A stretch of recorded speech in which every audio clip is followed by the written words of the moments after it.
Sa pinakadulo ng Visayas, sa isang lugar na hindi kilala ng karamihan at wala sa mapa ng turismo, matatagpuan ang Sitio San Roque, isang tahimik at likas na bayang niyayakap ng dagat sa magkabilang panig.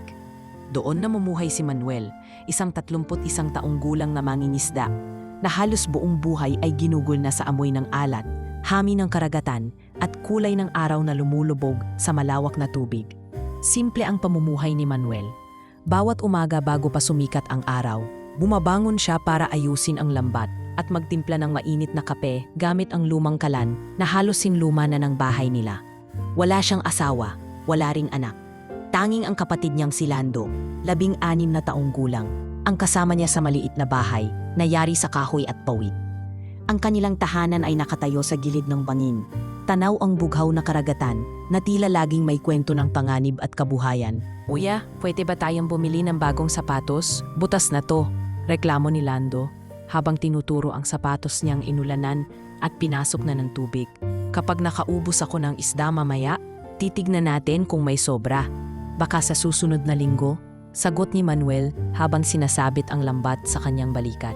May bakas ng pagod sa kanyang mukha, ngunit palaging may aura ng pagtitiis. Naulila sila sa gitna ng bagyo. Ang ama nilang si Mang Ruben ay nalunod sa gitna ng karagatan, habang si Aling Nena ay sumunod makalipas lamang ang 2 buwan dahil sa sakit sa puso na hindi na naipagamot. Simula noon, si Manuel na ang naging ama at ina para kay Lando. Hindi na siya muling nakaisip pa ng sarili niyang pangarap. Sa halip, araw-araw ay palaging para sa ikabubuhay nila ang laman ng isip niya. "Bakit di ka nalang magtrabaho sa syudad, kuya?" minsang tanong ni Lando noong nakaraang taon. "May mga kilala akong namamasada roon, malaki kita." Ngunit umiling lang si Manuel noon. "Dito ako lumaki. Dito ko kilala ang langit, ang lupa, pati ang alon. Sa syudad, walang dagat, walang lambat, walang katahimikan." Bagamat may mga pagkakataong naiisip ni Manuel na baka mas madali nga ang buhay sa lungsod, nangingibabaw pa rin ang pangakong binitiwan niya sa ina na hindi niya iiwan si Lando. Alam niyang kung iiwan niya ang kapatid, maaaring tuluyang maligaw ito. Sa baryo, si Manuel ay kilala bilang masinop, ngunit tahimik. Hindi siya madaldal sa mga umpukan. Sa tuwing may pista o sayawan, siya ang laging nasa isang sulok lamang, pinagmamasdan ang kasayahan, ngunit hindi nakikisali. Kaya't marami ang nagtataasan ng kilay sa kanya. May ilan pa nang nagsasabing may pagkasira siya sa ulo. Pero hindi na ito pinapansin ni Manuel. Para sa kanya, sapat na ang pagkakaalam ng mga isda sa kanyang kabutihan. Ang tulay na dinadaanan ng mga tao mula sa sentrong bahagi ng sitio papunta sa laot ay yari sa kahoy, luma, basag-basag at walang barandilya. Bawat lakad dito ay tila pakikipagsapalaran. Ngunit dahil wala namang ibang daan, tiniis na lamang ng mga taong ito. Si Manuel, kahit alam niyang mapanganib ito, ay araw-araw pa ring dumaraan dito, dala ang lambat, balde ng pain at pag-asang nakakakuha ng sapat na huli. "Kuya, di ba delikado na yang tulay? Baka isang araw may mahulog dyan," ani Lando habang tinitingnan si Manuel na naglalakad dito isang hapon. "Tayo lang nakakapag-ingat sa sarili natin. Kung di tayo maingat, kahit ang kalsada sa gitna ng siyudad, pwedeng ikamatay," sagot niya. Isang bagay lang ang kinatatakutan ni Manuel, ang tubig. Hindi niya ito ipinapahalata, pero sa tuwing may bagyo at umuugong ang alon, tila bumabalik sa isipan niya ang huling gabing nakita ang ama. Walang buwan, madilim ang gabi, at tanging sigaw ni Mang Ruben ang narinig sa gitna ng karagatan. Hindi na ito muling natagpuan. Kaya't kahit magaling si Manuel sa dagat, hindi siya kailanman lumalangoy. Ang bangka lang ang pinaniniwalaan niyang kaligtasan. Sa gabi, habang ang ibang kabarangay ay abala sa inuman at kwentuhan, si Manuel ay tahimik na nauupo sa gilid ng bintana ng kanilang bahay. Pinagmamasdan ang karagatan habang iniisip ang bukas. "Kuya, natutulog ka na ba?" Bulong ni Lando mula sa kabilang patag. "Gising pa. Kapag yumaman tayo, ano ang unang mong bibilhin?" Sandaling natahimik si Manuel, saka sumagot. "Gusto ko lang sana, magkaroon ng bagong tulay. Napatawa si Lando. Ang weird mo talaga, kuya. Bakit ko bibilhin ang kotse wala namang kalsada dito? Sa simpleng sagot na iyon, muling bumalik ang katahimikan ng gabi. Sa dulo ng isla, sa gitna ng kahirapan at luma ng kabuhayan, may isang taong tahimik na nagsasakripisyo para sa kapatid, sa komunidad, at sa pangakong kailanman ay hindi pa rin niya binibitawan. Ngunit sa hindi kalayuan, paparating na ang pagkakataong magpapabago sa lahat ng iyon. Hindi pa alam ni Manuel, ngunit sa isang araw na uulan, may sigaw siyang maririnig na muling magpapakilos sa kanya. Hindi bilang isang takot, kundi bilang isang tunay na tao. Sa bawat araw na lumilipas, mas lalong tumitibay ang katahimikan sa buhay ni Manuel. Ngunit sa kabila ng panlabas na kapanatagan, may isang bagay na matagal nang bumabalot sa loob niya. Isang lihim na pilit niyang kinikimkim. Isa itong sugat na hindi kailanman tuluyang gumaling. At sa bawat hampas ng alon sa dalampasigan ay tila ito muling bumubuka. Bata pa lamang si Manuel nang unang maranasan ang bangungot ng trahedya.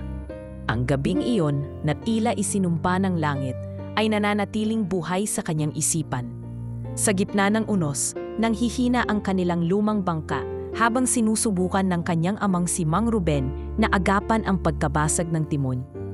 Lumulubog na ang paligid sa dilim at puting buhos ng ulan. At sa isang iglap, isang sigaw ng tulong ang lumamon sa katahimikan ng gabi. Manuel, bantayan mo ang kapatid mo. Ngunit hindi na nakabalik ang kanyang ama. Hanggang ngayon, ang mga salitang iyon ang huling tinig na narinig niya mula rito. Tuwing umuulan sa Sitio San Roque, sa halip na matulog, tahimik lamang si Manuel sa isang sulok ng bahay. Nakatalukbong ng kumot, tangan-tangan ang lumang larawan ng kanilang pamilya. Siya, ang batang si Lando, ang kanilang ama't ina, at ang asong si Bimbo na matagal nang sumakabilang buhay. Kahit kupas at basa na ng panahon ang litratong iyon, iyon ang tanging alaala ng panahong buo pa sila. Doon niya inuukit ang kanyang lakas. Kuya, bakit ka pa rin natutulog sa papag natin kahit may kutsyon na akong binigay? Tanong minsan ni Lando, na tila na islang basagin ang katahimikan. Sanay na ako rito. Minsan mahirap bitawan ang mga nakasanayan. Sagot ni Manuel habang marahang pinupunasan ang litrato. Si Lando, sa kanyang edad, ay unti-unti nang nagiging ibang tao. Palaging nagrereklamo, palaging naiinggit sa mga kabataan sa kabilang bayan na may cellphone, bagong sapatos at napapanood na mga palabas mula sa Maynila. Hindi na siya kontento sa simpleng buhay nila. Gustuhin man ni Manuel na ibigay ang lahat, alam niyang hanggang bangka at lambat lang ang kayang itaya ng kanilang kabuhayan. Alam mo kuya, minsan iniisip ko, paano kung iniwan mo na lang ako noon at pumunta ka sa Maynila? Baka may magandang trabaho ka na ngayon. Baka may pamilya ka na. Minsang usal ni Lando habang nagpapahinga sila sa ilalim ng punong mangga. Hindi kaagad sumagot si Manuel. Tila sinukat muna niya ang bawat salita. Kapag iniwan kita, hindi na kita muling makikita ng ganito. Ikaw ang natitirang alaala nila mama at papa. Hindi ako kayang yumaman kung kapalit nun ay kalungkutan mo. Tahimik si Lando. Sa kauna-unahang pagkakataon, tila naunawaan niya ang bigat ng dalang sakripisyo ng kanyang kapatid. Sa bawat araw na nagdaraan, patuloy pa rin ang panghihina ni Manuel tuwing malapit siya sa tubig. Hindi ito simpleng takot, ito ay isang malalim na sugat ng pagkawala. Isang trauma na bumabalik sa tuwing maririnig niya ang huni ng malalaking alon o ang buhos ng ulan sa yero ng kanilang bubong. Hindi siya kailanman natutong lumangoy. Para sa isang mangingisda, ito ay tila kasalanan. Ngunit para kay Manuel, ito ay hakbang ng pagpapanatili ng sarili dahil alam niyang minsan na siyang hindi nailigtas ng tubig. May mga gabi rin na pilit niyang ikinukubli ang kanyang panic attacks. Kapag umuulan ng malakas, tahimik siyang pumupunta sa likod ng bahay, uupo sa ilalim ng lumang puno ng niyog at isusubsob ang mukha sa kanyang mga kamay. Lord, kung nandyan ka pa, patahimikin mo naman ang dagat sa loob ko. Mahinang bulong niya minsan, habang nanginginig sa lamig. Pero hindi niya ipinapakita ito kay Lando. Ayaw niyang makita siya nitong mahina. Sa likod ng mga araw ng pangingisda at pagbabantay sa kapatid, Si Manuel ay isang lalaking puno ng sakit, puno ng takot, ngunit hindi sumusuko. Madalas siyang nasa tabing dagat tuwing hapon, tanaw ang karagatan na minsang kumuha ng kanyang ama. Marami na siyang nakitang bangkang napadpad na sirang-sira at sa bawat piningala niya sa langit, palagi niyang sinasambit sa isip, buhay pa ako, hindi pa ako tapos. Habang umiikot ang mga taon, nakasanayan na rin niya ang katahimikan ng isla, ang mga pag-uugali ng bawat residente, at ang paulit-ulit na sigawan ng mga batang naglalaro sa hapon. Ngunit sa kabila nito, sa puso niya'y may tanong na hindi matigil. Hanggang kailan ako maghihintay bago muling may mabago sa buhay ko? Sa kabilang dako ng isla, hindi kalayuan mula sa sentro ng sitio, may isang matandang babae na palaging naglalakad mag-isa sa gilid ng tulay. Hindi pa niya kilala si Manuel, pero alam na ng tadhana kung saan sila dadalhin. Hindi pa alam ni Manuel, ngunit ang susunod na kabanata ng kanyang buhay ay unti-unting ilalantad ng ulan, ng tulay, at ng sigaw na muling magbubukas sa kanyang nakasarang puso. Sa ngayon, siya pa rin si Manuel. Tahimik, masipag, mabait, pero sugatan. At isang araw, makakaharap niya ang kanyang takot. Hindi para sa sarili, kundi para sa taong di niya inaakalang magiging dahilan ng pagbabagong matagal na niyang hinihintay. Ang tag-araw sa Sitio San Roque ay laging mainit, pero sa araw na iyon ay tila mas maalinsangan kaysa karaniwan. Wala man lang ihip ng hangin mula sa dagat. Tahimik ang mga alon, parang may tinatagong bagyo. Hindi ito mapaliwanag ni Manuel, pero ramdam niya sa balat ang panibagong kilos ng paligid. Tila may paparating, hindi ulan, kundi isang pagbabago. Habang inaayos niya ang mga lambat sa tabing dagat, napansin niya ang paglapit ng isang bangka na hindi pamilyar sa kanya. Maliit lang ito, kulay puti, at may sakay na isang matandang babae na nakaupo sa gitna. Tangan ang payong na yari sa telang makapal. Suot nito ang mahabang itim na bestida at may salamin sa mata. Payat, pero dignified ang tindig, parang hindi karaniwang bisita ng kanilang sityo. Ang kasamang boatman ay agad umalis pagkatapos nitong bumaba sa pampang. "Di ko kilala yun bulong ni Isko, isa sa mga batang palaging nakatambay sa baybayin. "Saan kaya galing yan?" Ang mga tao sa Sitio San Roque ay bihirang makakita ng bagong mukha. Kaya't bawat dumadating na dayuhan ay agad na nagiging paksa ng usapan. Ang matanda, sa kabila ng simpleng anyo, ay may presensya na agad pumukaw sa mga mata ng mga tao. Hindi siya mukhang nawawala, kundi tila may tiyak na dahilan sa pagdating. "Magandang araw," bati nito sa mga dumaraang residente habang bitbit ang isang lumang maleta. Hindi siya pinansin ni Manuel noong una. Sanay na siyang hindi makialam sa buhay ng iba, lalo na kung hindi niya ito kilala. Ngunit hindi rin niya maiwasang silipin mula sa gilid ng mata ang kakaibang anyo ng babae. Ilang araw ang lumipas at naging usap-usapan na sa buong sityo ang tungkol sa matandang babae. Ang pangalan daw nito ay Consuelo, tayon sa barangay captain na personal na kinausap niya sa unang araw.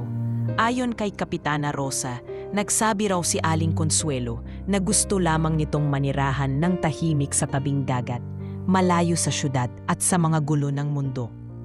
Wala raw siyang pamilya. Gusto lang daw tumira dito habang buhay pa siya. Kwento ni Kapitana sa talipapa. May kaunting ipon daw siya at gusto lang magpakalayo-layo. Ewan ko ba, parang pelikula lang. "Sigurado ba kayong wala siyang hinahabol?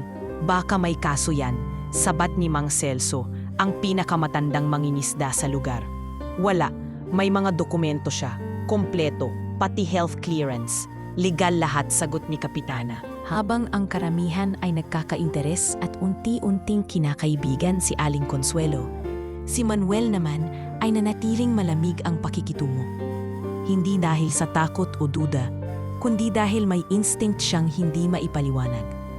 May mga gabing nakikita niyang naglalakad si Aling Consuelo sa tulay na yari sa kahoy, nakatingin sa malayo habang hawak-hawak ang isang lumang pendant. Hindi siya kinakausap nito, pero minsan ay tila ramdam niyang sinusulyapan siya.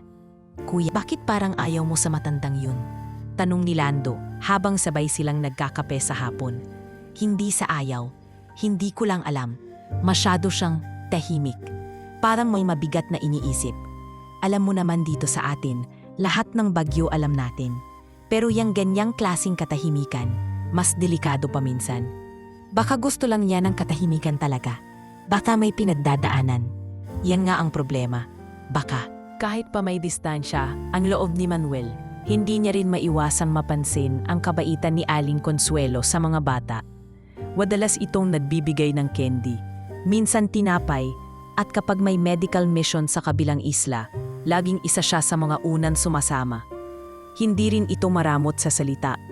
May kakaibang lambing ang boses nito, parang ina ng bayan. Pero sa kabila ng lahat ng iyon, hindi pa rin niya masabing buo ang tiwala niya. Isang araw, nakita niya si Aling Consuelo na nakaupo sa lumang bangko sa gilid ng tulay. Nakatanaw ito sa dagat, parang may hinihintay. Magandang hapon, iho. Wika nito sa kanya nang dumaan siya. Napilitan siyang tumango bilang pagbati. Napakaganda ng lugar ninyo. Tahimik, payapa, nakakagaan ng dibdib. Minsan lang yan kapag hindi bumabagyo, sagot ni Manuel. Hindi man lang tumigil sa paglalakad. Ngunit bago siya makalayo, humabol ang boses ng matanda. Minsan, sa mga lugar na ganito, doon mo makikita kung sino ang totoo. Hindi na siya lumingon pa. Pero tumimo sa isipan niya ang linyang iyon. Parang tinaga sa bato. Sa mga sumunod na linggo, unti-unting naging bahagi ng paligid si Aling Consuelo. Tuwing umaga, makikita siya sa pamilihan. Tuwing hapon, sa ilalim ng punong mangga, nagbibigay ng kwento sa mga bata. Pero kahit na anong bait niya, nananatiling misteryoso ang kanyang nakaraan. Walang makapagsabi kung saan siya galing, kung sino ang pamilya niya, at bakit sa dinami-rami ng lugar ay Sitio San Roque ang pinili niyang lipatan. May pakiramdam ako na hindi siya basta matanda. Bulong ni Isko kay Manuel habang inaayos nila ang lambat. Ano ka ba? Matanda nga. Kitang-kita naman. Hindi. Ibig kong sabihin, may something sa kanya. Parang may tinatago, pero ayaw mong takutin. Basta tandaan mo, Isko. Sagot ni Manuel habang sinisilip ang lambat sa tubig. Ang dagat, kahit anong linaw, may lalim na hindi mo kayang sukatin. Ganyan ang mga tao minsan. At sa mga panahong iyon, hindi pa nila alam na ang babaeng kinikilala nilang misteryosa ay magiging sentro ng isang pangyayaring magbabago sa buong buhay ni Manuel. Isang sigaw sa gitna ng ulan. Isang tulay na hindi lang yari sa kahoy kundi sa pananampalataya. At mula roon, sisimulan na ng tadhana ang pagsubok sa isang lalaking matagal nang binibigat ng kanyang nakaraan. Sa mga sumunod na linggo, naging bahagi na ng pang-araw-araw na tanawin si Aling Consuelo sa Sitio San Roque. Sa umaga'y naglalakad siya sa baybayin bit-bit ang kanyang payong. At sa gabi na may madalas siyang natatagpuang nakaupo sa gilid ng tulay na kahoy, tila may hinihintay o pinagninilayan. Kung ang ibang tao'y unti-unti nang lumalapit at gumagalang sa kanyang presensya, si Manuel ay nanatiling tahimik na tagamasid, hindi nagmamalupit, ngunit hindi rin nagpapakita ng pagiging palakaibigan. Ngunit sa araw na iyon, tila may napipintong mangyari. Mula pa sa umaga, makapal na ang ulap sa kalangitan. Ang dagat na kadalasang banayad tuwing tag-init ay tila may kinikimkim na galit. Sumisigaw ang mga alon sa bawat hampas sa pampang at ang hangin ay malamig at malupit. Binalaan na ng mga matanda ang mga batang huwag na munang lumangoy sa lawat dagat. Baka mamayang hapon bumagsak na ang ulan, wika ni Mang Celso habang nagsisiksik ng kahoy sa kanyang kalan. Samantala, si Manuel ay nagpasya pa ring pumalakot. Hindi siya natatakot sa ulan, ngunit pinili niyang bumalik ng mas maaga kaysa karaniwan. Sa gitna ng laot habang hinihila ang lambat, naramdaman niya ang kakaibang tensyon sa paligid. Parang may mabigat na kamay na dumidiin sa kanyang balikat, tahimik ngunit mariin. Nang makabalik siya sa pampang, mabilis siyang tinulungan ni Isko na bitbitin ang mga isdang nahuli. Halos mabutas na rin ang lambat dahil sa bigat ng ilang malaking lapu-lapu at tambakol na nasakop ng kanyang huli. Grabe, kuya, parang ito na yung pinakamaraming huli mo ngayong taon. Tuwang-tuwa si Isko habang tinipignan ang balde. Hindi laging ganito, kaya habang maganda pa ang panahon, kailangan nating sulitin. Sagot ni Manuel habang pinupunasan ang pawis. Paano yan? Mukhang uulan na talaga. Sabi ni Isko sabay turo sa langit na halos kulay tingga na sa kapal ng ulap. Basta umabot tayo sa bahay bago bumuhos, ayos lang.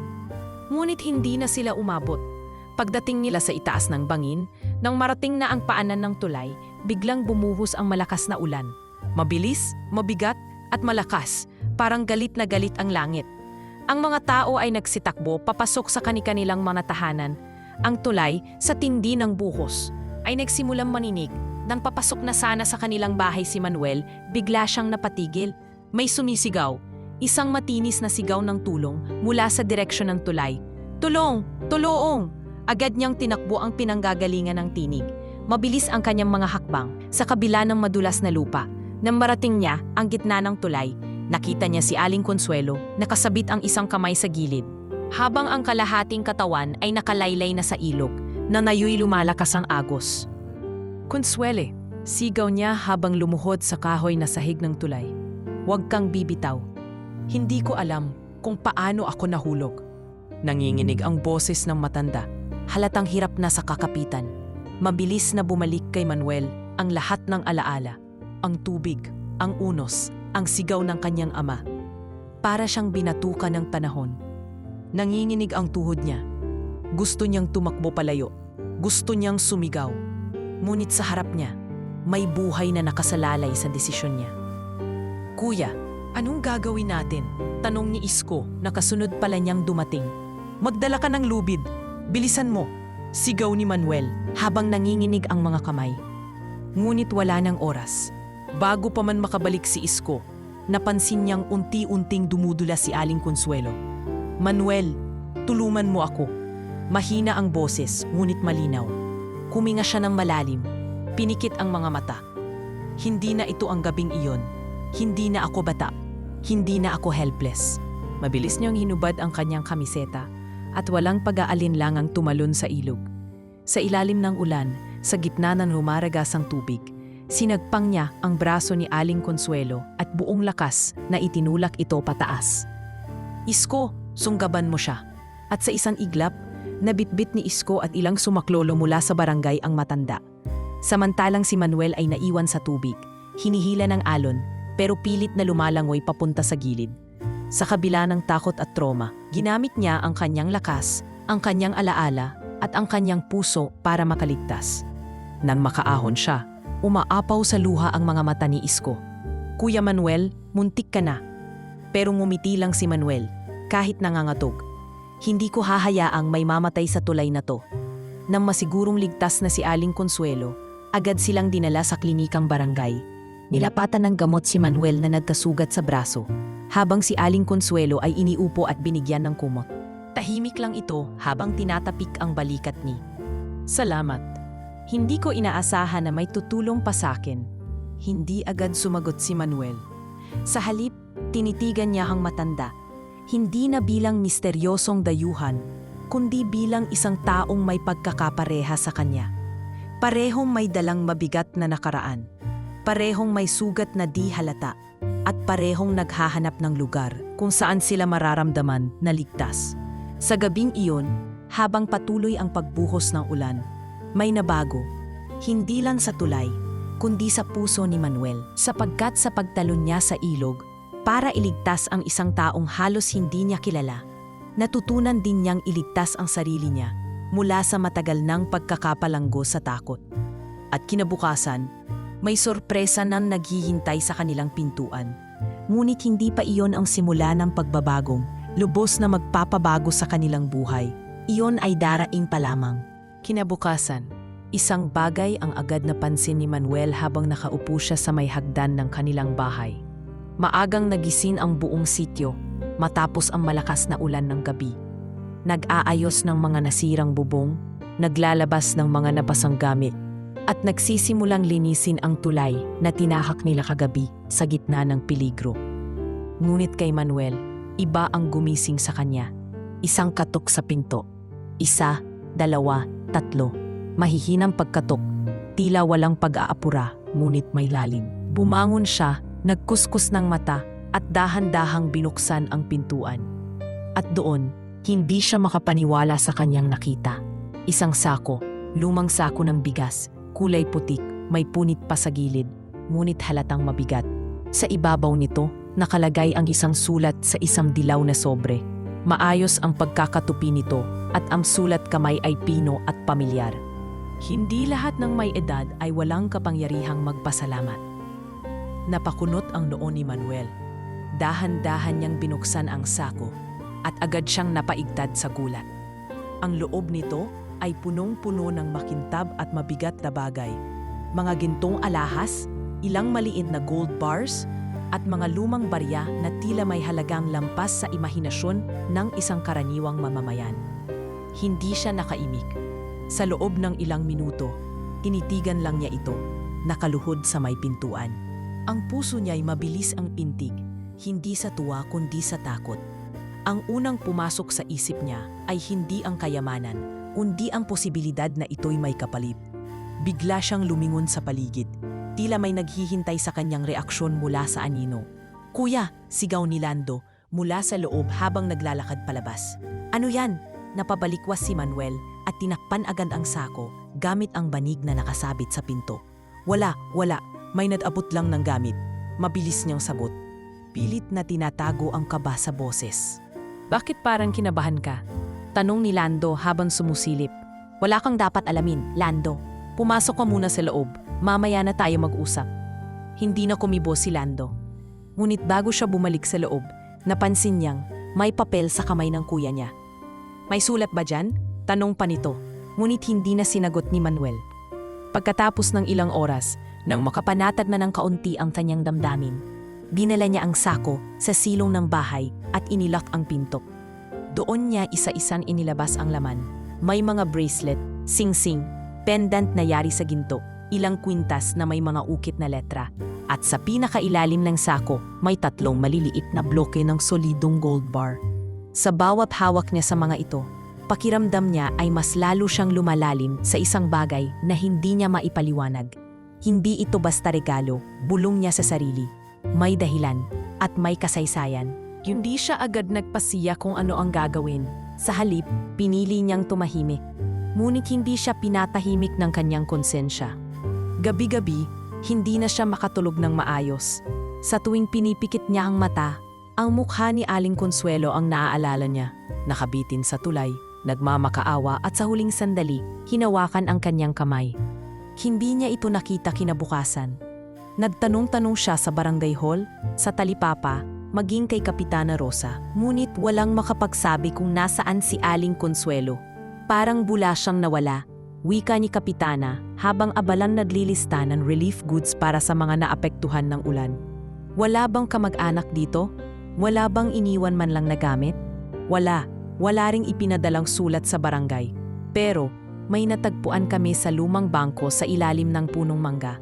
Ito, ipinakita ni Kapitana ang isang lumang papel, tila diary entry.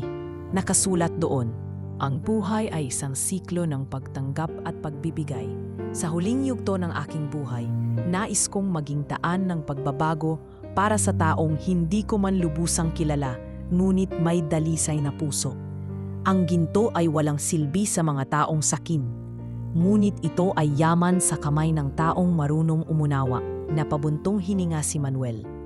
Hindi na niya kailangang tanungin kung para kanino ang mensaheng iyon. Alam na niya. Nang gabing iyon, hinawag niya si Lando at ipinakita sa wakas ang laman ng sako. "Lando, ito ang dahilan kung bakit hindi ako matakali." Sabay pakita ng isang bracelet na may ukit na CM, Consuelo Morales. "Ginto, saan galing lahat yan?" Halos pasigaw na tanong ng kapatid. "Galing kay Aling Consuelo, iniwan sa atin. Hindi ko alam kung bakit. Basta, alam ko lang, hindi ito para sa pansariling luho, may dahilan siya." Napaupo si Lando. Hawak ang isa sa mga kwintas. Tila nawala ang kanyang takot. Sa halip, napalitan ito ng pagtatanong. "Pwede na tayong lumipat ng bahay? O bumili ng motorsiklo? O ipadala ko sa Maynila para mag-aral?" Ngunit umiling si Manuel.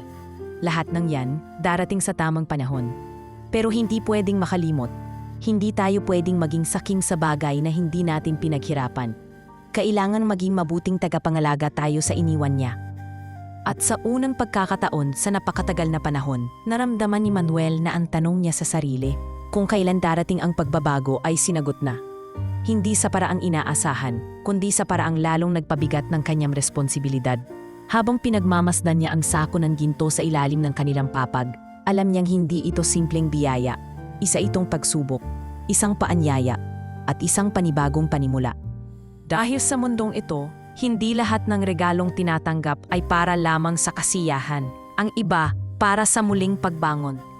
Hindi pa man lubos na nasusukat ang bagong yugto sa buhay ni Manuel, unti-unti na itong binubulapog ng mga mata ng paligid. Mga matang palihim na sumusulyap, mga bibig na pabulong kung magsalita, at mga paang tila walang ginawa kundi sundan ang bawat kilos niya sa sitio. Nagsimula ang lahat makalipas lamang ang 2 araw mula nang matanggap niya ang sako ng ginto. Mula sa tahimik na bangin, naging isa siyang tampulan ng espekulasyon sa buong barangay. Hindi pa man niya na ikukwento ng buo ang nangyari, kumalat na ang usap-usapan. Yun daw si Manuel, may nakuha ray na kayamanan, ginto raw, galing daw sa dayuhan. Bulong ng isang tindera sa palengke habang nag-aabot ng tuyo. Baka naman ninakaw niya. Di ba't siya lang ang huling nakasama nung matandang dayuhan bago nawala? Sagot ng isa, sabay kisap ng mga mata. Hindi ito lingid kay Manuel. Sa bawat paglalakad niya sa kalsada, ramdam niyang sinusundan siya ng mga mata. May ilan pa nga na tahasang umiwas sa kanya, na para bang mayroon siyang ginawa. Kuya, narinig ko si Mang Leo kanina sa tindahan. Sinasabi nilang may tinatago ka raw. Bakit di mo nalang ipaliwanag? Tanong ni Lando isang hapon habang naghahaponan sila ng tuyo at ginisang munggo. Hindi ko kailangang ipaliwanag ang totoo sa mga taong ayaw makinig. Sagot ni Manuel, payapa ngunit buo ang tinig. Pero paano kung dumating ang mga pulis? Paano kung isipin nila na ninakaw mo yan? Sandaling natigilan si Manuel. Hindi dahil sa takot, kundi dahil alam niyang may punto ang kapatid. Hindi sa lahat ng pagkakataon ay sapat ang kabutihan ng loob para maprotektahan ka. Minsan kailangan din ng pruweba, ng papel, ng legalidad, ng kasaysayan. Kinabukasan sa halip na pumalaot, nagpasya siyang bumiyahe papunta sa bayan upang ipa-assess ang ilang alahas at gold bars.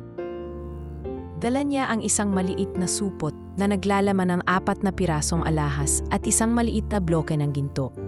Sigurado ka bang gusto mong gawin to? Tanong ni Lando bago sila sumakay sa bangkang pampasahero. Mas mabuting malinaw ang lahat.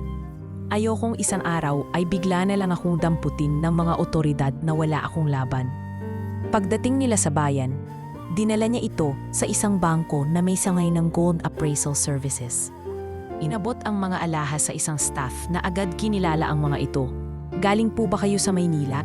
Tanim ng babae habang tinitimbang ang ginto. Hindi, taga Sitio San Roque ako. Matipid na sagot ni Manuel. May certificate po ba kayo ng ownership, resibo ng pagkakabili? Umiling si Manuel. Iniwan lang sa akin. Regalo.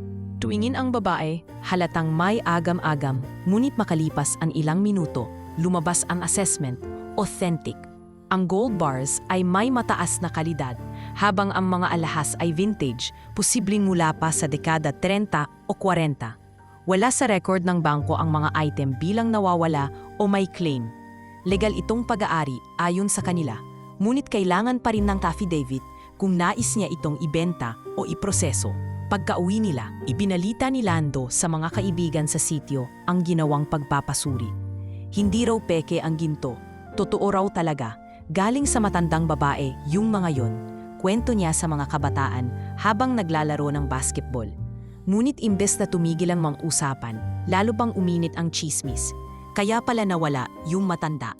Baka pinatapon na ni Manuel, sabat ng isang matandang tambay sa tindahan. Kilala ko yang si Manuel, tahimik pero baka may itinatagong ugali.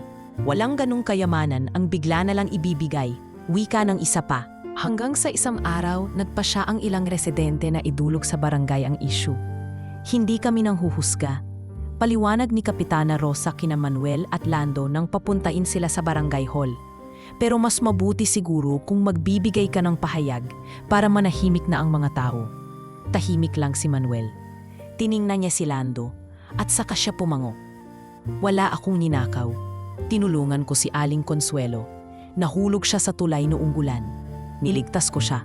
Kinabukasan, may iniwan siyang sako sa pintuan. Wala na siya. Yun lang ang alam ko. May ebidensya ka ba? Tanong ni Kagawad Tony, kilalang mapuna sa lahat ng bagay. Wala. Pero may sulat siya. May mga alahas na may inisyal niya. Nagpa-appraise na ako sa bayan. Legal lahat. Mahinahong sagot ni Manuel. Tumango si Kapitana Rosa, halatang nag-iisip.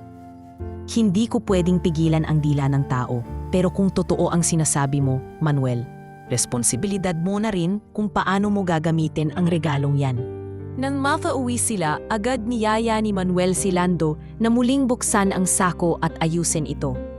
Ihiwalay ang mga posibleng may historical value sa mga ordinaryong alahas. Isang bagay lang ang malinaw sa kanya, hindi niya ito gagamitin para sa luho, kundi para sa mas malaking layunin. Alam mo, Lando, wika niya habang inilalagay sa kahon ang isang antigong singsing. Ang yaman parang alon, kayang lamunin ang kahit sino kung hindi marunong lumangoy. Anong balak ni Berwin? Tanong ni Lando. Sa ngayon, wala pa. Pero balang araw, gagamitin natin ito para sa tamang bagay. Hindi para sa palakpak, kundi para sa kapayapaan. At sa kauna-unahang pagkakataon mula nang magsimula ang lahat, lumalim ang tingin ni Manuel sa lambat na nakasabit sa dingding. Hindi na lamang ito lambat ng panghuli ng isda, kundi alaala ng isang buhay na niligtas at tanikala ng isang buhay na unti-unti na ring lumalaya.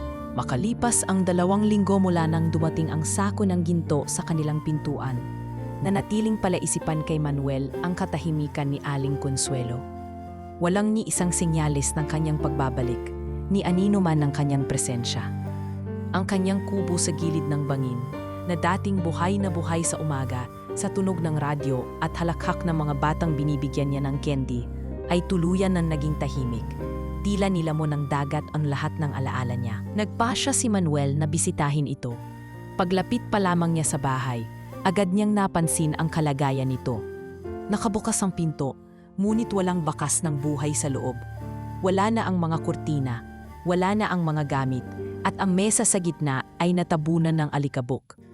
Ngunit isang bagay ang hindi niyang inaasahan. Sa dingding, may nakasabit na lumang larawan. Lumapit siya at tiningnan ito ng masinsinan. Isa itong sepia-toned na retrato. Kuhang-kuha ang imahe ng isang mas batang Consuelo. Nakasuot ng simpleng damit pang probinsya. Katabi ang isang banyagang lalaki na tila isang tribal leader. Kayumanggi ang balat, balbasin, at may suot na kakaibang kwintas. Pareho silang nakangiti at sa pagitan nila ay may batang babae na hawak-hawak ang kamay ni Consuelo. Ano kaya ang kwento ng pamilyang to? Bulong ni Manuel sa sarili habang dahan-dahang kinuha ang larawan at inilagay sa kanyang bag. Sa tabi ng larawan, may papel na nakatupi. Binasa niya ito. Isang sulat, maikli lang. Hindi lahat ng kayamanan ay pera. Marami ang hindi marunong kumilala ng kabutihan. Kung binabasa mo ito, ibig sabihin ikaw ang itinuring kong tagapagmana. Hindi dahil sa iyong pangangailangan, kundi dahil sa iyong paninindigan. Paalam Manuel, paalam Sitio San Roque. Hindi niya alam kung ano ang iisipin. Hindi niya alam kung matutuwa ba siya o mas lalong matatakot sa bigat ng mensahe. Ang mga salita ay diretso sa puso. Ngunit may kasamang responsibilidad na tila hindi niya pa handang yakapin. Pagbalik niya sa barangay, agad siyang tinanong ni Kapitana Rosa. Napuntahan mo? Wala na talaga siya? Tumango si Manuel. Parang hindi na babalik. Nakakapagtaka, tugon ni Kapitana. Sino ba talaga siya? May naaalala ako, Manuel. Noong una siyang dumating dito, may dala siyang maleta. Pero sa huling pagbisita namin sa bahay niya, ni anino ng maletang yon ay wala na. Ni isang gamit, wala na. Para siyang hangin na dumaan lang. Baka ganun talaga ang buhay niya, Kapitana. Baka sadyang ganyan siya. Dumadaan, tumutulong, umaalis. Sagot ni Manuel habang tinatanaw ang karagatan mula sa bintana ng barangay hall. Hindi ka ba natatakot? Ang daming chismis. May mga nagsasabing may sumpa raw ang mga iniwan niya. May nagsasabing may hinahanap siyang kapalit. Natakot na ako noon, ngayon hindi na. Dahil sa patuloy na pagkakabahala ng mga tao, pinili ni Manuel na gawin ang isang bagay na matagal na niyang iniisip. Ang ipakita sa mga lider ng barangay ang lahat ng iniwang kayamanan at ipaliwanag ang bawat detalye ng pagkakakilala niya kay Aling Consuelo. Dinala niya sina Kapitana Rosa, Kagawad Tony, at ilang matatanda sa kanilang bahay at ipinakita ang ilan sa mga alahas, ang sulat, at ang larawan mula sa dingding ng matanda. Nagpasya akong maging transparent, ani Manuel habang inaayos ang mga bagay sa ibabaw ng kanilang mesa. Ayoko nang dumating pa sa punto na mawalan kayo ng tiwala. Gusto ko lang na mapakinabangan ito sa tama. Lahat ay tahimik. Lahat ay nakatingin sa larawan. Banyaga ito, pero mukhang tribal. Parang galing Africa o South America. Ani Kagawad Tony, habang sinisipat ang lalaking kasama ni Consuelo sa retrato. May batang babae pa, baka anak niya o baka apo, hindi natin alam, sabat ni Aling Mila. Isa sa mga pinaka-matandang residente ng sitio. Baka ito ang pamilya niyang tunay, pero bakit niya ito iniwan? Tanong ni Kapitana. Siguro may kasaysayan siyang nais kalimutan. O baka nais niyang itama, mahinang sagot ni Manuel. At sa paraang iyon, ginawa niya ako bilang tulay. Ngayon ang tanong, dugtong ni Kapitana Rosa, ano ang balak mong gawin sa iniwan niya? Napatingin si Manuel sa kanyang kapatid na si Lando, na tahimik lang mula sa sulok. Hindi ito akin lang, ani Manuel. Pero alam kong hindi rin ito para sa kahit sino. Kaya't habang hindi pa natin alam kung may legal na tagapagmana si Aling Consuelo, nais kong gamitin ang bahagi ng kayamanan para sa kabutihan ng sityo. Hindi para sa akin, kundi para sa mga bata, para sa mga bangkang sira, para sa tulay. Napangiti si Kapitana Rosa. Yan ang dapat. Hindi lahat ng tumanggap ay marunong magbigay. Pero ikaw, Manuel, pinatunayan mong hindi lang palad mo ang bukas, pati puso mo. Sa mga sumunod na araw, pinasyalan ni Manuel ang bahay ni Aling Consuelo araw-araw. Hindi niya alam kung bakit, pero para bang hinihintay pa rin niyang bumalik ito. Minsan nauupo siya sa dating pwesto ng matanda sa gilid ng tulay. Hawak ang pendant na nakita niyang suot nito noong una silang nagkita. Pinagmamasdan niya ang paglubog ng araw, ang pagkislap ng dagat, at ang mga alon na tila nagdadala ng mensahe. Aling Consuelo, bulong niya minsan habang pinagmamasdan ang horizon. Hindi ko po alam kung tama ang ginagawa ko. Pero susubukan ko. Susubukan kong maging mabuting tagatag-ingat ng iniwan niyo. Hindi niya alam kung may makaririnig. Hindi niya rin alam kung may sagot.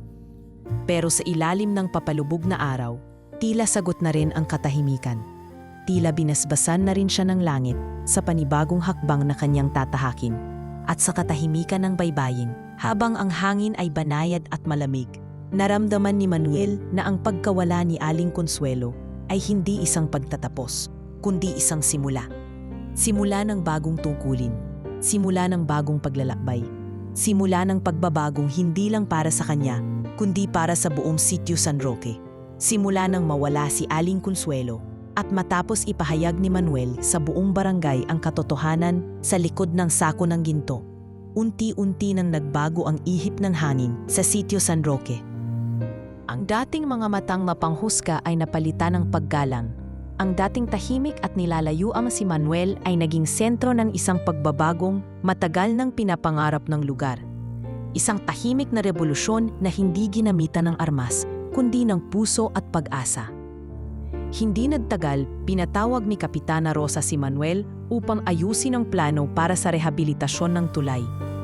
Isa ito sa matagal ng problema ng sityo, ngunit palaging nauurong dahil sa kakulangan ng pondo. Ngayon, sa wakas, may pagkakataon na silang itama ang matagal ng kinakalawang at nabubulok na daan. Hindi na natin po pwedeng hayahang may mahulog pa roon, Manuel, sabi ni Kapitana habang hawak ang blueprint na ipinadrawing nila sa isang arkitektong mula sa bayan. Kung hindi dahil sa iyo, baka si Aling Consuelo ay hindi na natin nakita ng buhay. May tumango lang si Manuel. Wala siyang balak pag-usapan pa ang kabayanihang iyon. Para sa kanya, ginawa lang niya ang tama. Pero habang pinagmamasdan niya ang simpleng disenyo ng bagong tulay, konkreto, may railings at sapat ang lapad para sa mga kariton at motorsiklo. Hindi niya maiwasang mapangiti. Isang pangako ang matutupad, bulong niya sa sarili. 2 linggo matapos simulan ang proyekto, siya na mismo ang personal na tumulong sa pagpapanday at pagkakabit ng mga suporta sa tulay. Hindi siya nanood lamang. Nandun siya araw-araw, nakasuot ng lumang sombrero, may hawak na pala, kasama ang mga karpintero't nanggagawa. Naging inspirasyon ito sa mga kabataan ng sitio na dati palaging nakatambay at walang direksyon. Ngayon, sabay-sabay silang pumutulong. Nagpapasa ng bato, naglilinis ng paligid, nag-aalok ng libreng pagkain sa mga gumagawa. Si Lando, na dati laging reklamo ang sinasambit, ay unti-unting nagbago rin. Kuya, bungad nito isang gabi habang kumakain sila ng tinolang manok. Napaisip ako, gusto kong mag-aral ulit. Napatingin si Manuel, kita sa mukha ang pagkabigla at kasiyahan. Talaga? Oo, gusto kong maging engineer. Gusto kong matutong magdisenyo ng tulay. Hindi lang dito, sa ibang lugar din. Sa mga lugar na katulad natin, na matagal nang napabayaan. Hindi sumagot si Manuel agad. Sa halip, tahimik niyang inabot ang mangkok ng sabaw at tinawuan ang kapatid. Kapag nag-enroll ka, susuportahan kita, buong buo. Walang gaanong seremonya, walang masyadong drama. Pero sa puso ni Manuel, isa iyong sandaling hindi niya malilimutan. Isang palatandaan na ang iniwan ni Aling Consuelo ay hindi lang ginto. Ito ay inspirasyong nagbunga ng panibagong pag-asa. Bukod sa tulay, isa pa sa naging proyekto ni Manuel ay ang pagpapagawa ng isang silid-aklatan sa lumang bahay ni Aling Consuelo. Ipinagpaalam niya ito sa barangay at matapos ang pagsang-ayon ng lahat, sinimulan nilang ayusin ang kubo. Pinatibay ang mga poste, inayos ang bubong at pininturahan ng piti ang mga dingding. Doon inilagay ang ilan sa mga lumang paklat na donasyon ng mga guro mula sa bayan. Sa gitna ng silid ay nakapatong ang larawang nakuha niya mula sa dingding ng bahay. Ang larawan ni Aling Consuelo, kasama ang banyagang lalaki at ang batang babae. Library ito, pero hindi lang para sa libro. Para ito sa mga kwento, para sa mga batang gustong mangarap. Sabi niya sa pagbubukas ng munting pasilidad.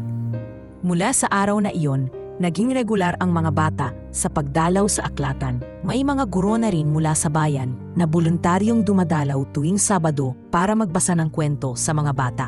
Ang dating walang kwentang espasyo ay napuno ng tawanan, kulay at kaalaman. Kuya, dati pangarap ko lang ang makakita ng tunay na aklatan. Ngayon, may sarili na tayong sa atin talaga. Sabi ni Lando habang nililinis ang lamesa ng silid. Hindi sa atin yan, Lando. Para sa lahat yan. At sana, dumami pa ang katulad nito. Kasabay ng mga pagbabago sa sityo, bumalik din ang tiwala ng mga tao kay Manuel. Dati halos ayaw siyang lapitan ng mga kapitbahay. Ngayon, siya ang nilalapitan para sa payo. Si Aling Mila, na dating mapuna sa kanya, ay ngayon ay palaging may dalang nilutong panghimagas para sa kanilang pamilya. Manuel, bungad nito isang hapon. Ang mga ginagawa mo hindi basta tulong lang. Ibang klasing pagbabago yan. Ngayon lang uli naging masaya ang sityo natin. Hindi ako mag-isa. Lahat tayo bahagi nito, sagot ni Manuel habang inilalagay ang bagong kurtina sa bintana ng aklatan. Hindi pa natatapos ang kanyang misyon. Alam niyang may marami pang pwedeng gawin. Ngunit sa bawat araw na lumilipas, sa bawat proyektong unti-unting nabubuo, unti-unti ring gumagaan ang bigat sa kanyang dibdib. Minsan, habang nakaupo siya sa tabing dagat, tinanaw niya ang bagong tayong tulay, matibay, maganda, at may pangalan sa gilid na nakaukit sa semento. Kulay ng alaala, Aling Consuelo Morales. Salamat sa lahat, bulong niya habang hawak ang pendant ni Aling Consuelo sa kanyang palad. Sa dulo ng lahat, hindi lang tulay ang naitayo ni Manuel. Naitayo rin niya ang tiwala ng isang komunidad. Naitayo rin niya ang dangal ng kanyang pamilya. At higit sa lahat, naitayo niya ang panibagong pananampalataya sa sarili, isang mangingisdang dati tahimik lamang sa anino. Ngayon ay naging haligi ng pag-asa sa isang piraso ng mundong matagal nang nakalimutan. Akala ni Manuel ay tuluyan na siyang malaya mula sa tanikalanang nakaraan. Sa bawat proyektong kanyang sinimulan at tinapos, sa bawat ngiting ibinabalik sa kanya ng mga bata at matatanda sa Sitio San Roque, tila ba unti-unti nang bumubura ang kanyang mga peklat sa puso. Ngunit ang sugat ng alaala, lalo na yung pilit niyang kinalimutan, ay may sariling paraan ng pagbabalik. At madalas, ito'y dumadating sa gitna ng katahimikan. Isang hapon, habang abala siya sa paghahanda ng listahan para sa susunod na Community Livelihood Seminar, biglang lumakas ang hangin. Nang tumingala siya, nakita niya ang makapal na ulap na unti-unting bumabalot sa langit. Ang dagat na kanina'y kalmado, ngayon ay may mumunting alon na tila sinisintensyahan ang darating na bagyo. "Lando!" sigaw niya mula sa loob ng bahay. "Iakyat mo na ang mga gamit sa bangka. Baka mabasa." "Oo kuya, maya-maya lang, may tinatapos pa ako sa likod." Sigaw pabalik ng kapatid mula sa silid-aklatan. Lumabas si Manuel sa terasa. Hawak ang maliit na radyong luma na at puno ng tape. Nagbabala ito ng low pressure area na posibleng pumasok sa Visayas sa loob ng 24 na oras. Hindi pa man bagyo, pero para kay Manuel, sapat na ang hangin at ang amoy ng ulap upang maalala ang gabing iyon. Ang gabing kinuha ng dagat ang kanyang ama. Napaupo siya sa harap ng pinto, pinagmamasdan ang papadiling na kalangitan. Tila unti-unting bumibigat ang kanyang dibdib. Sa isang iglap, bumalik ang ingay ng unos sa kanyang isipan. Ang lagaslas ng alon, ang sigaw ng ama, ang malamig na haplos ng tubig sa kanyang mga paa. Nanginginig ang kanyang mga kamay. Isinubsob niya ang muka sa palad. Pilit niyang pinipigilan ang pagkabalisa. Ngunit mabilis ang pagpitik ng kanyang pulso. Bumalik ang pakiramdam ng pagkakulong. Yung pakiramdam ng batang walang nagawa. Walang magawa kundi tumitig sa gitna ng dilim. "Kuya," mahinang tinig ni Lando mula sa likod. Hindi agad sumagot si Manuel. "Kuya, okay ka lang ba?" Tumango lang si Manuel, kahit hindi pa rin niya kayang idilat ang mga mata. "May bagyo ba ulit?" "Hindi pa, pero parang bumabalik ang dati."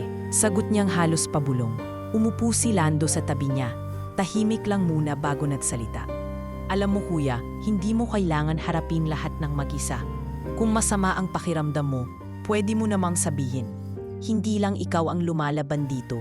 Napangiki si Manuel kahit may luha sa gilid ng kanyang mata. "Akala ko kasi tapos na to. Akala ko pag nagbago na ang buhay, mawawala na rin ang mga takot. Baka hindi nawawala ang takot. Baka natututo lang tayong mabuhay kahit kasama siya." Sagot ni Lando. Nang gabing iyon, nagising si Manuel sa tunog ng ulan sa bubong. Hindi ito malakas, pero sapat para ibalik ang kaba sa kanyang dibdib. Tumuyo siya, kinuha ang isang jacket at lumabas ng bahay. Nilakad niya ang papunta sa dagat, ang bangin na dati niyang tinatanaw sa gabi, kung saan siya palaging nakaupo habang iniisip ang bukas. Sa ilalim ng ulan, tumayo siya roon, pinagmamasdan ang alon. At doon sa kalagitnaan ng ulan at katahimikan, narinig niya ang isang boses. "Manuel?" Lumingon siya. Isang babae, naka-raincoat at may dalang flashlight. Si Dr. Mika, isang volunteer doktor mula sa bayan, na lingguhang dumadalaw sa sityo upang magsagawa ng libreng gamutan at therapy sessions. "Anong ginagawa mo rito?" tanong ni Manuel, habang tinatakpan ng palad ang mukha sa ulan. "May narinig akong malakas na tunog mula sa klinik. Naisip kong baka nabuksan ng hangin ang bintana. Natanaw kita mula roon. Naisip kong puntahan ka." "Pasensya na, lumalabas lang ako kapag ganito ang panahon. Mas kumakalma ako rito." Mahinang tugon niya. Lumapit si Dr. Micah, tumabi sa kanya, tahimik lang muna. "Hindi mo kailangan ikahiya. Ang trauma, hindi nawawala sa paglipas ng oras. Minsan, kailangan lang natin ng tamang paraan para tanggapin na andyan pa siya." "Hindi ko pa rin kayang lumangoy," amin ni Manuel. "Kahit ilang beses ko nang sinubukang mag-ensayo. Sa bawat tapak ko sa tubig, parang humihigop ulit ang alaala ng ama ko." "Pero tumalon ka noon para iligtas si Aling Consuelo," sagot ni Dr. Micah. "Ibig sabihin, kahit takot ka, kaya mo kumilos para sa iba." Hindi sumagot si Manuel. Tumingin lang siya sa dagat. Pero sa loob-loob niya, alam niyang tama si Dr. Micah. Simula noon, naging regular ang therapy ni Manuel. Hindi na siya nagtatago sa mga gabi ng ulan. Hindi na rin siya palaging tahimik sa mga araw na masama ang panahon. Natuto siyang magsalita. Natuto siyang tumanggap ng tulong. At sa bawat hakbang ng kanyang paghilom, naroon si Dr. Mika. Hindi bilang doktor lang, kundi bilang kaibigan na handang makinig. Minsan, sabay silang naglalakad sa baybayin tuwing umaga. Dala ang kape at tinapay mula sa munting panaderya ni Aling Mila. Hindi mo sinasadyang baguhin ang lugar na ito, Manuel, wika ni Dr. Mika. Pero sa bawat hakbang mong harapin ang sarili mong sugat, binabago mo rin ang paraan ng mga tao dito para harapin ang sarili nila. Ngumiti si Manuel. Hindi ko alam kung anong tawag dyan, pero siguro bahagi ito ng panibagong buhay. At habang unti-unti nang lumilinaw ang kalangitan, habang natututo siyang lumangoy sa gitna ng takot, alam niyang ang tunay na ginto ay hindi ang iniwang kayamanan ni Aling Consuelo, kundi ang lakas ng loob na magsimula muli. Kahit sugatan, kahit takot, basta may panibagong bukas na pinipiling harapin. Hindi madali ang panibagong buhay na tinatahak ni Manuel, kahit pa maraming proyekto na ang naisakatuparan sa Sitio San Roque. Sa likod ng mga ngiti at papuri ng mga tao, may mga panibagong tukso at panganib na unti-unting lumilitaw. Mga hamon na hindi na tungkol sa kahirapan, kundi sa prinsipyo at integridad. Magsisimula ito sa isang hindi inaasahang pagdating. Isang hapon habang abala si Manuel sa pagtuturo sa mga bata, sa silid-aklatan ng mga kwentong may aral, may dumating na SUV sa gitna ng sitio. Matagal nang walang bumibisita sa lugar na may ganung klase ng sasakyan. Bumaba mula rito ang tatlong lalaki na nakasuot ng maayos na damit, ngunit hindi kilala ng sino man sa lugar. Siya ba si Manuel Herrera? Tanong ng isa, matangkad, maputi at may hawak na leather folder. Ako po iyon, sagot ni Manuel habang lumapit kasabay ng pagbitaw niya sa aklat na binabasa. Gusto pa lang sana naming makausap. May business proposal kami. Maaari ba tayong mag-usap sa mas pribadong? Inala sila ni Manuel sa kanilang bahay, sa gilid ng bangin, kung saan naghihintay si Lando na nooy galing sa bayan para sa enrollment requirements niya. Ano ang kailangan ninyo? Tanong ni Manuel matapos silang naupo sa mahabang bangkong kahoy. Gusto naming bilhin ang bahagi ng lupa sa Sitio San Roque, partikular sa Bantang Silangan, kung saan may planong resort development ang kumpanya namin. Paliwanag ng lalaking tumawag sa sarili niyang si Mr. Quintana. Alam namin na ikaw ang may impluwensya sa komunidad. Kung papayag ka, mas madali ang prosesong legal. Hindi po ito sa akin, sagot ni Manuel. Lupa ito ng buong barangay. Hindi ito pag-aari ng isang tao lang. Alam namin, pero sa halagang ito, sabay abot ng envelope na may laman na alok ng halagang hindi inaasahan ni Manuel. Mahigit 2 milyong piso. Kapalit ng kanyang pirma bilang endorser ng proyekto. Saglit siyang natahimik. Pakiramdam niya'y bumigat ang paligid. Si Lando, na kanina'y nag-aayos ng mga papeles, ay napatingin sa kanya. Hindi pera ang nagpapatakbo sa lugar na to. Mahinahing sagot ni Manuel. Kung gusto ninyong magtayo ng resort, dumaan kayo sa tamang proseso. Sa barangay, sa mamamayan, hindi sa bulsa ng iisang tao. Tumayo na siya.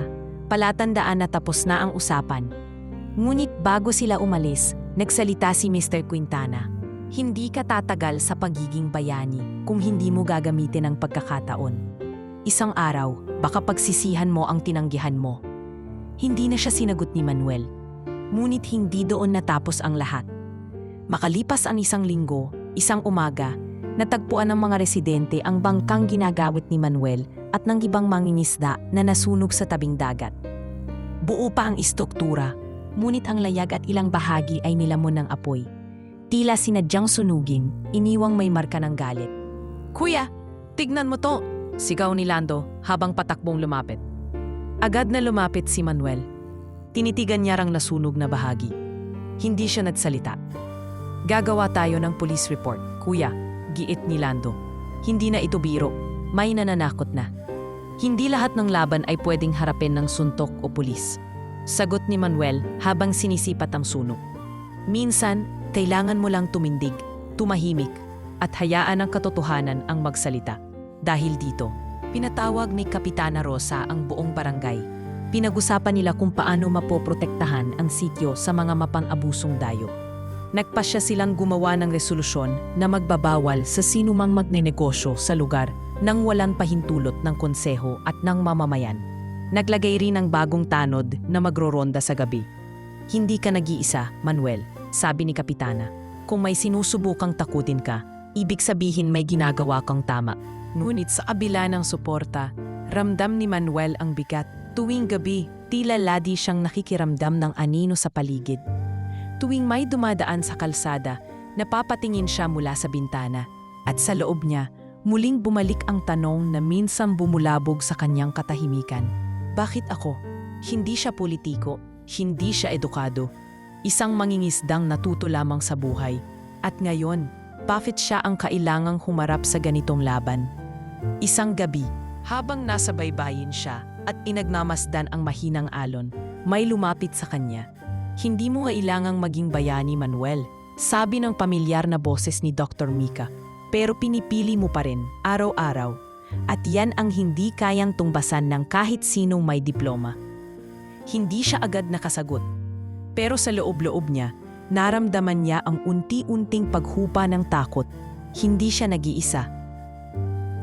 Kinabukasan, muling nagtayo ng bagong bangka si Manuel, katuwang ang mga kabataang lalaki sa sityo. Walang reklamo, walang luha, walang galit. Ang bawat pako, bawat tabla ay naging sagisag ng pagtutol sa takot. At sa dulo, nang matapos na ito, pinangalanan nila ang bangka ng bagong salita, pananampalataya. Hindi dahil sa relihiyon lamang, kundi dahil pinili nilang maniwala na sa gitna ng panganib, sa gitna ng tukso, at sa gitna ng kadiliman, ang kabutihan kapag pinaninindigan ay palaging mananatiling liwanag ng isang komunidad. At si Manuel, ang dating mangingisdang may sugat at takot ay naging ilaw ng kanyang bayan, hindi dahil sa yaman, kundi dahil sa kanyang paninindigan. Lumipas ang ilang buwan matapos ang sunog sa bangka at ang pagtatangkang suhulan si Manuel ng mga negosyanteng dayo. Muling nanumbalik ang katahimikan sa sitio San Roque. Unti-unti, sa gitna ng mga pagsubok, mas tumibay ang pagkakabuklod ng komunidad. Maraming mga residente ang nagsimulang lumapit kay Manuel upang humingi ng payo. Hindi lang sa mga proyekto, kundi pati sa mga personal na problema sa buhay. Ngunit kahit tila maayos na ang lahat sa panlabas, sa loob ni Manuel ay may mga katanungang nananatiling buhay. Sa bawat araw na dumarating, lalo niyang nararamdaman ang pangungulila sa mga taong naging bahagi ng kanyang paglalakbay. Lalo na kay Aling Consuelo, na hanggang ngayon ay hindi pa rin alam kung nasaan. Isang gabi, habang ang hangin ay banayad at ang langit ay puno ng bituin, naupo si Manuel sa harap ng kanyang bahay.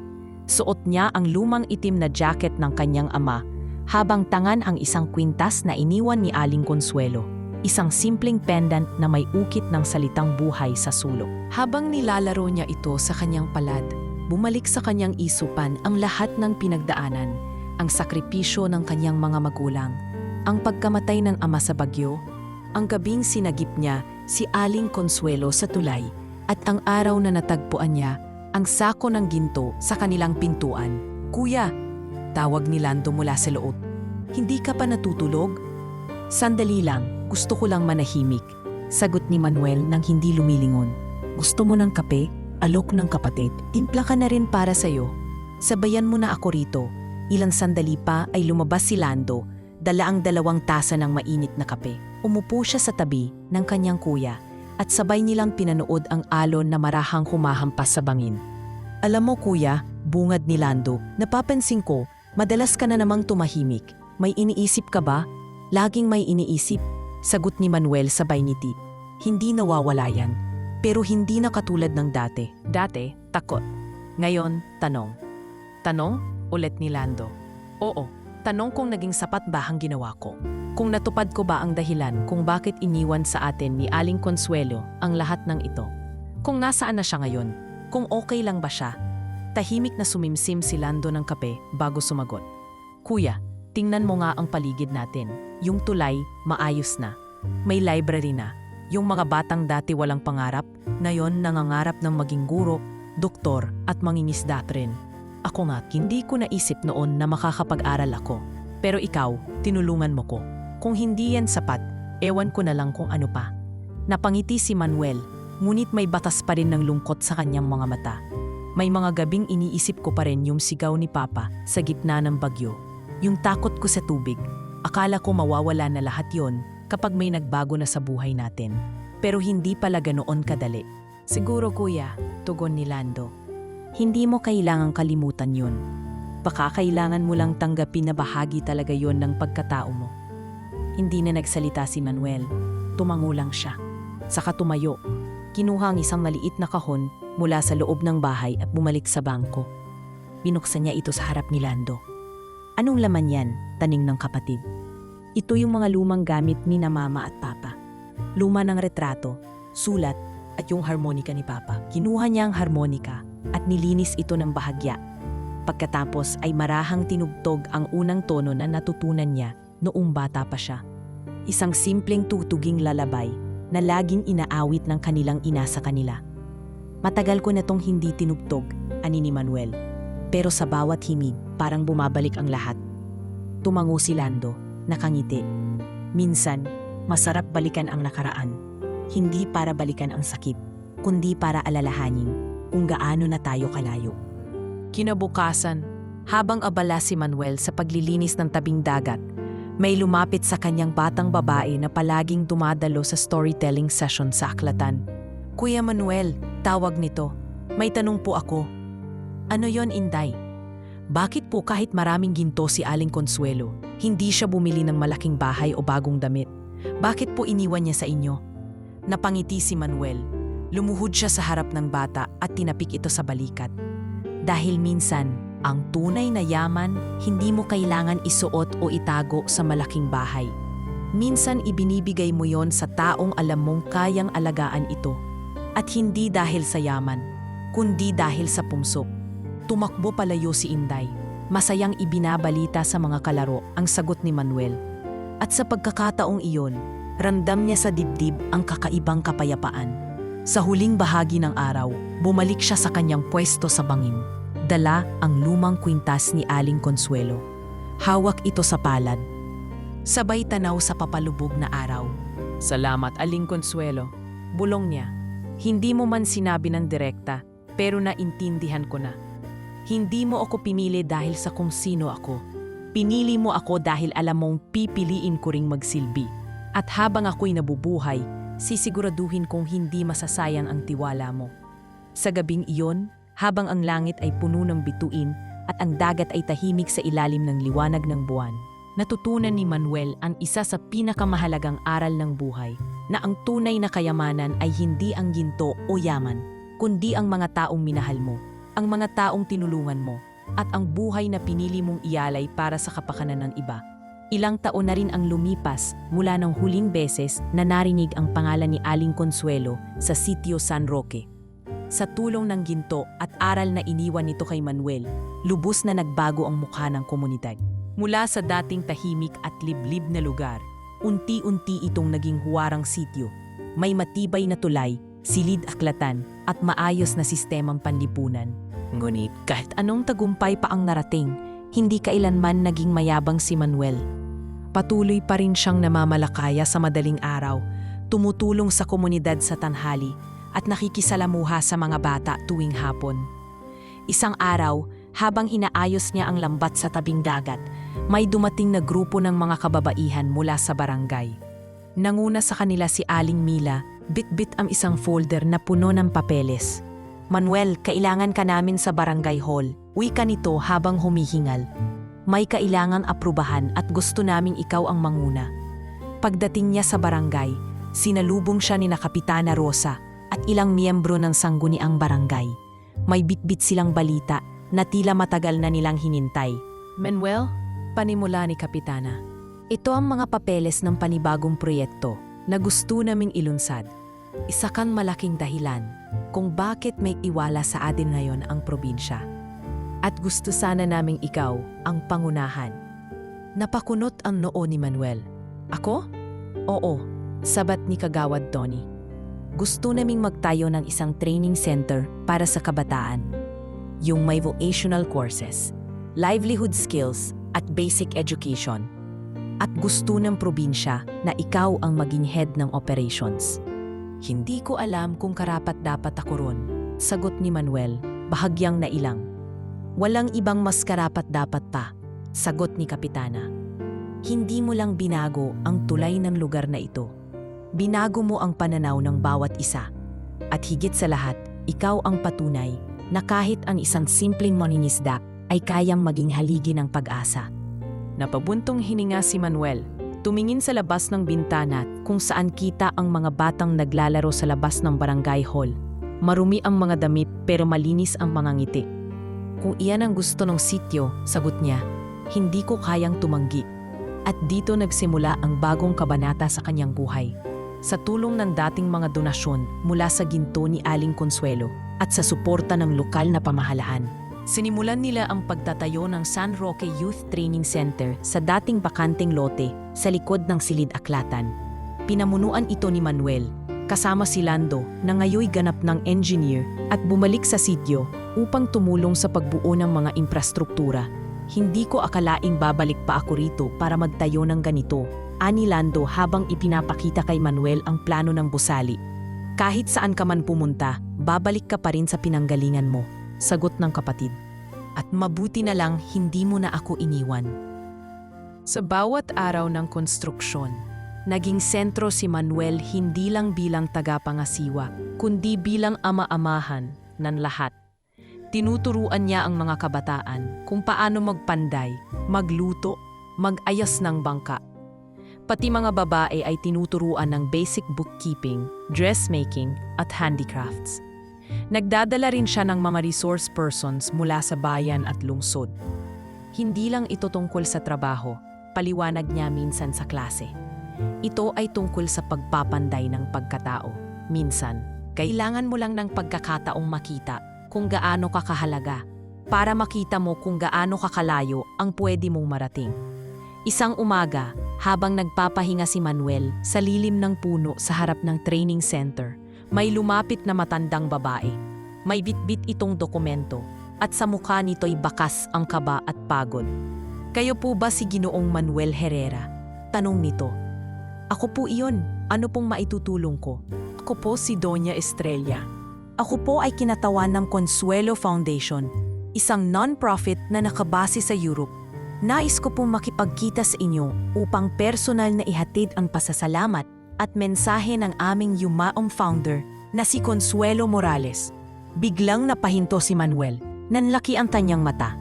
Consuelo? Morales? Marahang tanong niya. Opo, matagal po naming hinanap kung saan siya huling nanirahan at kamakailan lang.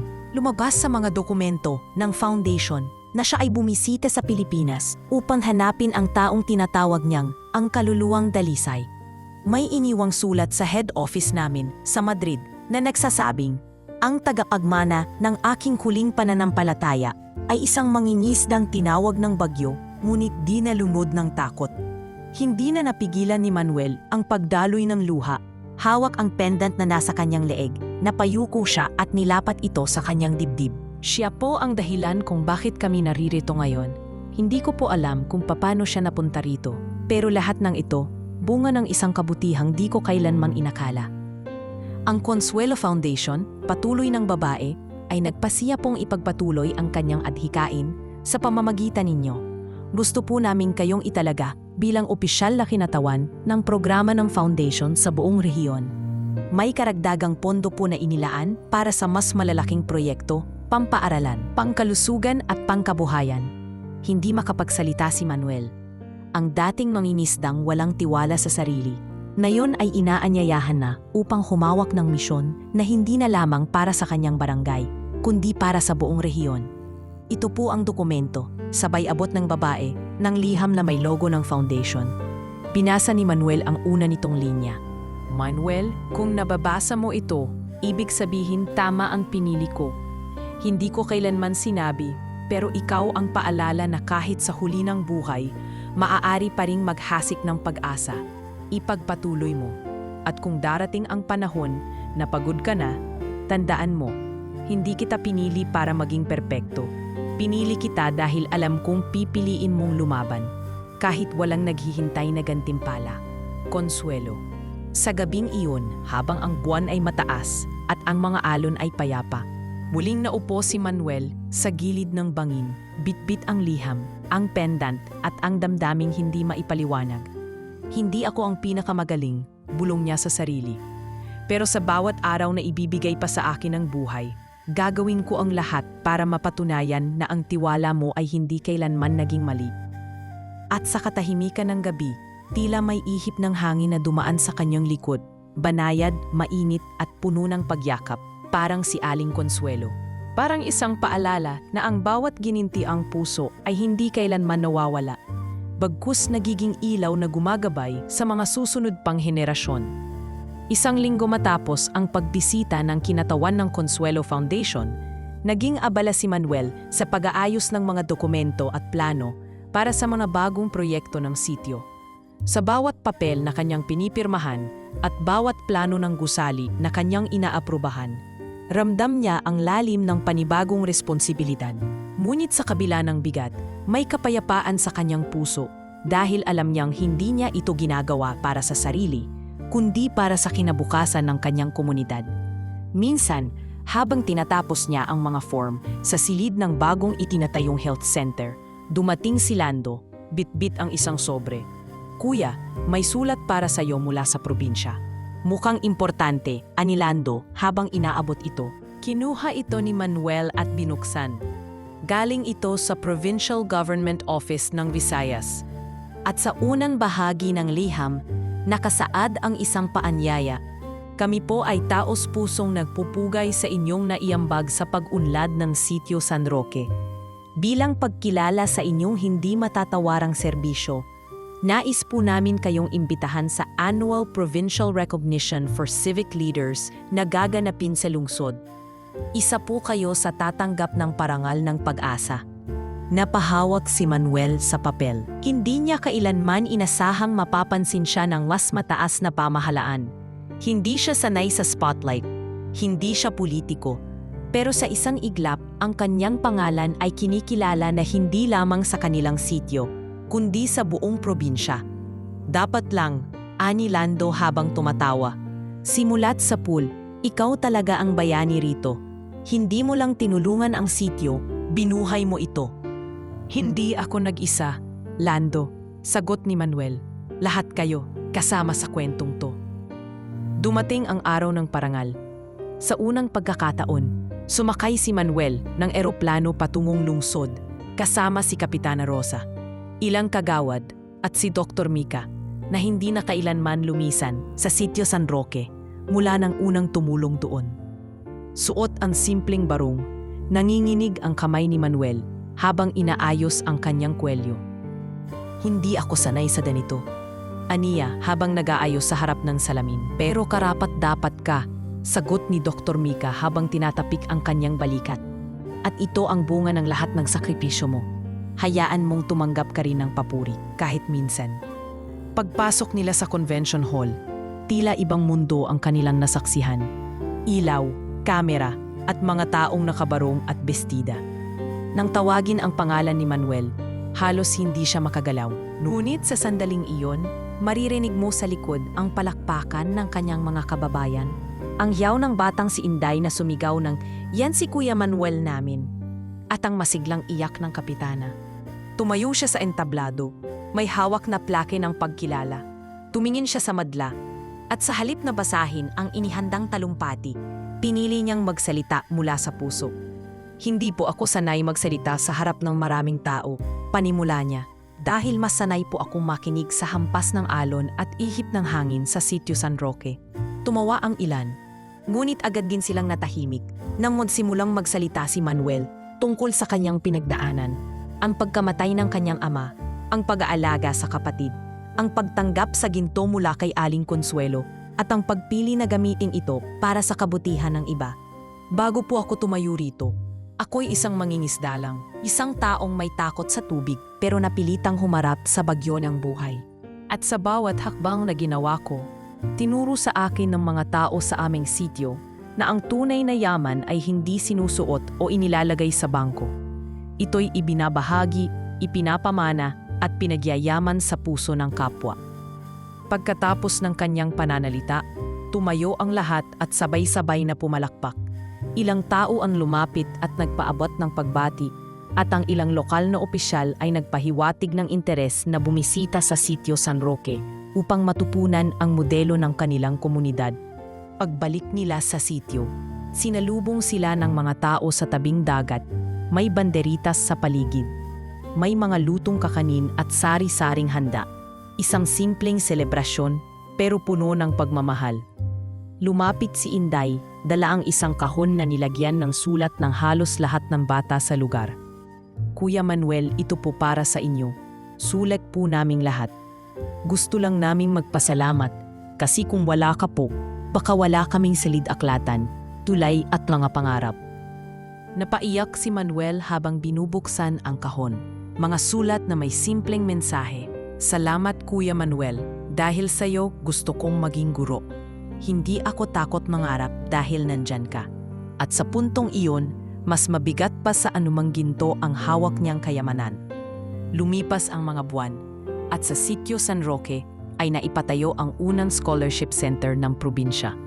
Tinawag ito bilang Gintong Pangarap Learning Center. Bilang alaala sa kwento ni Aling Consuelo at sa desisyong ginawa ni Manuel, sa huling bahagi ng taon, habang nakaupo si Manuel sa paborito niyang lugar sa bangin, muling tinanaw niya ang dagat. Minsang kalaban, ngayoy kaibigan. Minsang alaala ng sakit, ngayoy paalala ng tagumpay. Lumapit si Lando, dala ang 2 tasa ng kape. Tahimik ka na naman, kuya.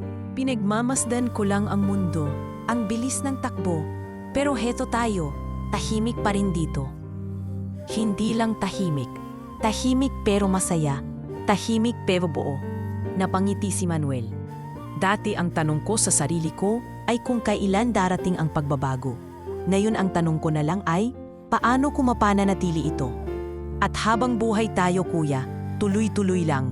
Ikaw ang pundasyon, kami ang gagabay sa mga susunod, sagot ni Lando. At habang lumulubog ang araw, habang ang langit ay nagkukulay kahel at ginto, puluyang nagsara ang isang kabanata ng kwento ni Manuel. Isang kwento ng mangingisdang natutong humarap sa bagyo, yumakap sa sugat, at sa huli, naging alon ng pag-asa para sa buong komunidad.